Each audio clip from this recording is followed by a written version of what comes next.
One of the most important things that I've learned in spirituality, and personally, I think it's one of the most important things.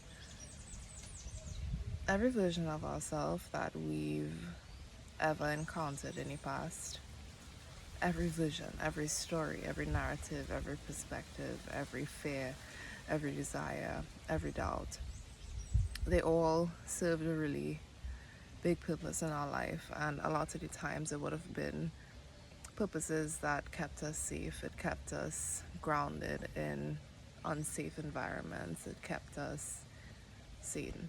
It kept us hopeful. But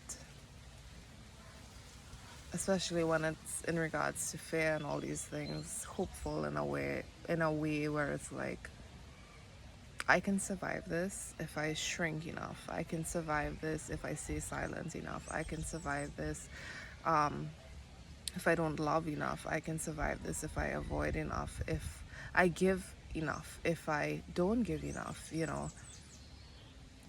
And I find it so comical in a way that the more we grow and the more that we become, we start to value those stories. We start to value those versions of ourselves way more, because instead of secretly despising it and secretly hating it and secretly wishing that we were something else, we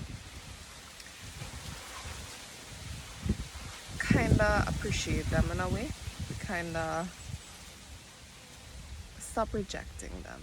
I think we stop rejecting the avoidance. We stop rejecting the anxiousness. We start asking, what do you want? What is it that I can do for you? What would make you feel better about yourself? And here I am now, 6 years into my spiritual experience, and it's been a lifelong spiritual experience, I'd like to say. But being very conscious of it, I can say that every version of who you were, who we are in the past, they all have such a valuable lesson for us. And I like to say that there is no point in this life where a version of us didn't serve a story and didn't have a strength. A lot of the times we wouldn't recognize that strength much later into our lives, even when the period ends. And that's why, to me, it's so significant and so important to go back to these visions, not to exist in them, but to recognize their value. Because I see visions of ourselves, different visions of ourselves, different identities, desires, all these things, as avatars. And you know how in the last Airbender, I always think of this. You know how in the last Airbender, it's like the integration. You can't exist as the avatar if you don't integrate with other versions of that person, because they have their own strengths, they have their own weaknesses, which in turn brings lessons and stuff. We need all those versions of ourselves, and what restricts it is the narrative that we've built up around that vision of ourselves. This vision of myself wasn't strong, this was a vision of myself was stupid, this vision of myself didn't know how to function in that environment. And yes, those narratives are so valuable because we recognize our growth, but we also recognize the strength in it, the strength in not being able to know in a certain point. Because if we knew then, we would have responded to certain things very differently then. We wouldn't have actually be able to find the essence, and we wouldn't have actually be able to find the lesson in it. So that's why, to me, it's like, no matter how far I go and no matter how much I become and how much I recognize in myself in the present moment, and the more I become, the past versions of myself are just as significant, because her stories, her narratives, it has it's its own universe. It's its own life of its own, a galaxy of its own. Even with the fear, like the fear in itself, it's a shell within itself, it's a cocoon.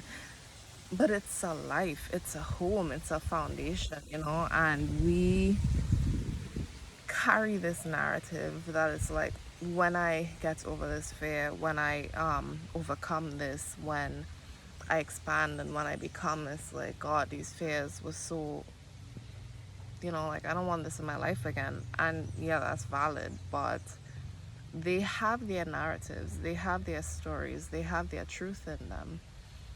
And we must accept that. You know, we must say, thank you. Thank you for doing this for me. Thank you for not understanding sooner, especially in regards to that. Like, I used to criticize myself so much, like, God, I wish I knew this sooner. I wish I understood this sooner. But I understood it exactly when I needed to, because if I understood it then, I feel like there were other aspects, there would have been other aspects that were just as unawakened or overly awakened in regards to like ego and a lot of other things, that my response to it would have been not fulfilling, you know. And that's why I feel like, even though we regret certain decisions, we wish we could make, you know, decisions much differently. It's like, why? You know, because it happened exactly how it needed to happen, and we are here. We are here, and we're alive, and my neighbors are gonna start playing music now, so I'm gonna end this now. But be grateful for every single breath that you take, even if it's a breath where you have to suffocate to take it, because it reminds you that you're alive and you are a divine expression of the divine, of consciousness, of energy. You are an expression of life. And however you choose to express that life, or you don't choose, sometimes you don't choose, you are still alive, you know.